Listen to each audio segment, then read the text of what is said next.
नमस्कार, आप देख रहे हैं खबर मंत्रा। मैं हूं आंचल। आइए देखते हैं बिहार से जुड़ी 5 बड़ी खबरें। बिहार के शिक्षा मंत्रालय में चौधरियों ने लगाई हैट्रिक। अब विजय चौधरी ने संभाला प्रभार। बिहार की 3 माह पुरानी नीतीश सरकार के शिक्षा मंत्रालय में अब तक चौधरियों की हैट्रिक लग चुकी है। पहले मेवालाल चौधरी, फिर अशोक चौधरी और अब उसके बाद विजय कुमार चौधरी ने नए शिक्षा मंत्री के तौर पर प्रभार ग्रहण किया है। बिहार के सबसे महंगे विभाग का प्रभार मेवालाल और अशोक के बाद विजय कुमार चौधरी ने संभाला है। इनके पास पहले से ही संसदीय कार्य विभाग है। बिहार में 2 विभाग ऐसे भी हैं जिसको बिहार के विकास सूचकांक में जोड़कर देखा जाता है और शिक्षा विभाग में उनमें से एक है जो कि कुल बजट का 16.62% राशि अपने पास रखता है। एक रिपोर्ट के अनुसार नीतीश के 93% मंत्री करोड़पति, जबकि 64% पर आपराधिक मामले। राजनीतिक दलों की समीक्षा करने वाले 2 संस्थाओं ने बिहार की मौजूदा सरकार को लेकर एक रिपोर्ट जारी की है। इस रिपोर्ट के आंकड़े चौंकाने वाले हैं।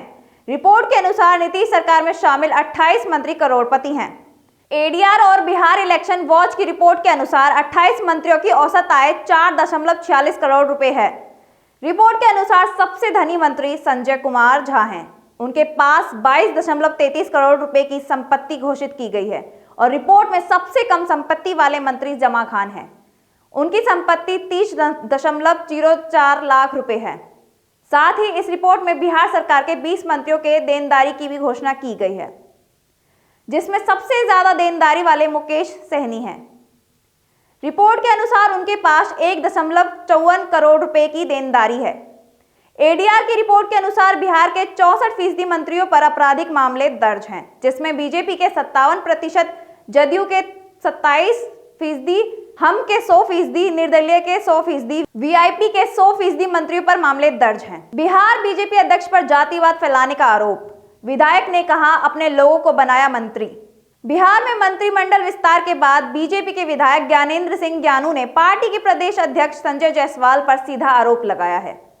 उन्होंने कहा कि इस बार के मंत्रिमंडल विस्तार में पैसा लेकर मंत्री बनाया गया है। वे इतने पर ही नहीं रुके और कहा कि संजय जायसवाल अपनी जाति के नेताओं को ही मंत्री पद दिला रहे हैं। उन्होंने साफ चेतावनी दी कि भाजपा को यह भविष्य में महंगा पड़ेगा। ज्ञानेंद्र सिंह ज्ञानू ने प्रदेश अध्यक्ष के बयान को सिरे से खारिज करते हुए कहा कि उन्हें सिर्फ अपनी बिरादरी के लोग ही नजर आते हैं। उन्होंने सवाल किया कि मोतिहारी बेतिया में अपनी जाति के विधायक को क्यों मंत्री बनाया है, क्या हम उस लायक भी नहीं हैं? साथ ही उन्होंने कहा कि बीजेपी के कोटे के 57% मंत्री आरोपी हैं, गंभीर मामलों में संलिप्त हैं। अमित शाह से मिलकर नीतीश ने चिराग और एनडीए पर दिया बड़ा बयान। बिहार के मुख्यमंत्री नीतीश कुमार ने लोक जनशक्ति पार्टी के प्रमुख चिराग पासवान और उनके राजग के साथ संबंध पर कहा कि चिराग पासवान की राजग में क्या भूमिका होगी, इस पर बीजेपी को फैसला लेना होगा। मुख्यमंत्री नीतीश कुमार 2 दिनों के दिल्ली दौरे पर हैं। इस दौरान वे प्रधानमंत्री मोदी से भी मुलाकात कर रहे हैं। इससे पहले बुधवार को पटना से दिल्ली पहुंचे मुख्यमंत्री नीतीश कुमार ने केंद्रीय गृह मंत्री अमित शाह और भाजपा के राष्ट्रीय अध्यक्ष जेपी नड्डा से मुलाकात की। दिल्ली में पत्रकारों द्वारा पूछे गए लोजपा की राजग में भूमिका के सवाल पर मुख्यमंत्री नीतीश कुमार ने कहा कि उन लोगों ने बिहार के चुनाव में क्या किया, यह तो सबको मालूम है। आगे भाजपा को तय करना है कि उनकी क्या भूमिका होगी या नहीं होगी। हम तो चिराग पासवान पर कोई नोटिस नहीं लेते हैं।